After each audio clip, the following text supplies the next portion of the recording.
Peter Njenga, mkazi wa Kasarani jijini Nairobi, amejishindia shilingi nusu milioni katika shindano la SOT Januari kishabiki. Njenga anasema kucheza polepole na kwa umakini kila siku ndio kulimpa ushindi huu. Amesema atatumia fedha hizo kuwekeza katika biashara ili kukimu mahitaji ya familia yake. Sana na weekend. Bado nilikuwa tu naendelea tu nikicheza, sikuwa nakufa moyo.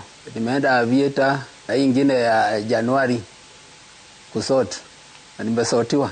Nilianza na 200, saa zingine naweka 300, 150 hivyo. Na ndio nimefaulu, nikazawadiwa 1500.